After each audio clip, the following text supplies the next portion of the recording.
lahat na ito na nakausap kayo ni Colonel Garma? Yes, Your Honor, Mr. Chair. Oh, kita nyo ha, ito si Garma na ini-issue ni Montolpo. Ito daw ano ha, mga kababayan. Ito daw ay naging syota o syobetra. Syobetra ni Digongyo. Ha?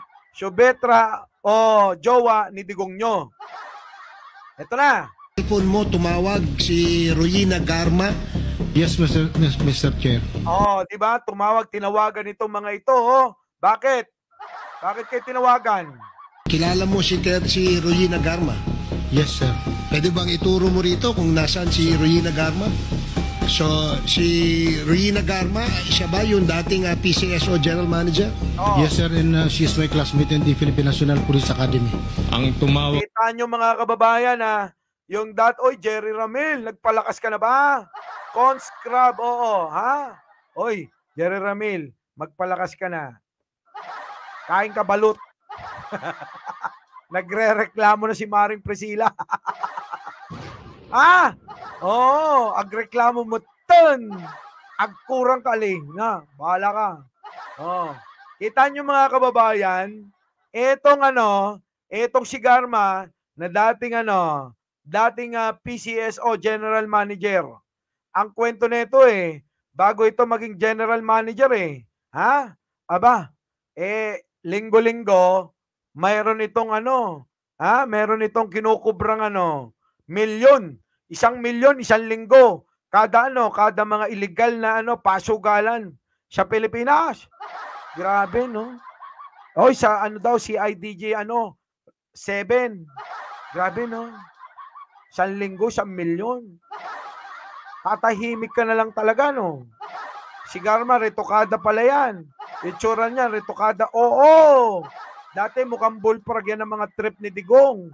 Tingnan nyo si Hanilet, di ba? Oh, kamukha magkamukha. Ganyan ang mga pes na gustong-gusto ni Digong. So, eto na nga mga kababayan. Etong si Garma ay pinagtuturo na ng mga taong mga inutusan at may kinalaman sa mga pagpatay, mga kababayan. Oh, balik-baliktaran nga yan na sinasabi ko kanina na eto namang itong bagong general manager na pumalit sa kanya, abay puro buhay. Pro-life ito Pro-life si general manager, hindi porke kilala ko ay kinakampihan ko. 'Di ba? Kilala niyo ako. Ay totoo naman pro-life talaga. Kaya nga kami nagtataka bakit etong mga dati na umupo diyan sa PCSO, abay mga mamamatay tao. Tapos ngayon ito, abay pro-life at nagtatrabaho, abay puro batikos ang tinatamo. Kita nyo, di ba? Tuloy. Sa akin ay dating President Rodrigo Roa Duterte. Oh. Alam ko na ang kausap ni Superintendent Padilla ay si Presidente Duterte. Oh. Congrats, Superintendent Padilla. Oh. Kita nyo, si Duterte na naman. Kung hindi pa, mga kababayan, di ba? Alam nyo ba na siya sa, buhay party list? Di ba? Alam ko siya doon advisor. Advisor ni Brother Mike Bilarde na kapangalan ko. Well done. Pero grabe yung ginawang dinuguan. Oh, yan na nga. Di ba yung mga pinatay nilang mga in-check, minsan maiisip natin parang tama. Pero kahit anong gawin ninyong pag-iisip, mali pa rin. Ang alin? Ang bumawi ng buhay ng kahit sino man. Diyos lang ang may karapatan bumawi ng buhay na binigay niya sa ating mga tao. Diba? Mag-like po tayo, puro kayo tao, sabi ni Volconic.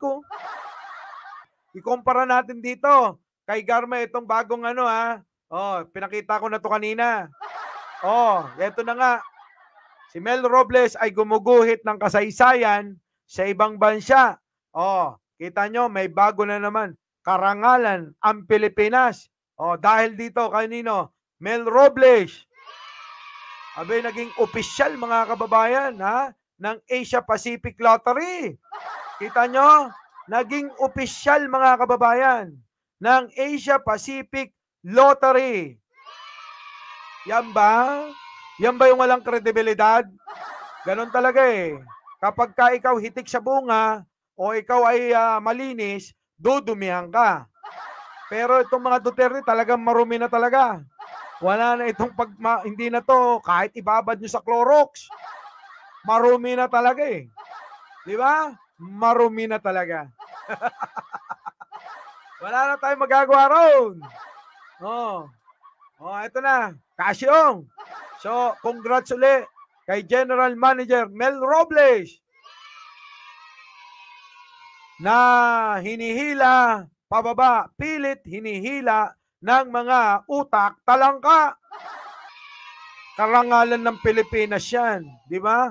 Pagkatiwalaan ka ng alin, Asia Pacific Lottery Association, Executive Board siya, di ba? Mga kababayan, ibang klase talaga. So yung mga yan, mga tropa ni Pangulong Bongbong Marcos. Di ba? Siguro naman, alam nyo naman na talagang tropa ito, Nino, ni Pangulong Bongbong Marcos. Di ba? Congrats daw. Congrats! Yan, ang dami nagko-congrats. Our beloved Boss Mike Cervera.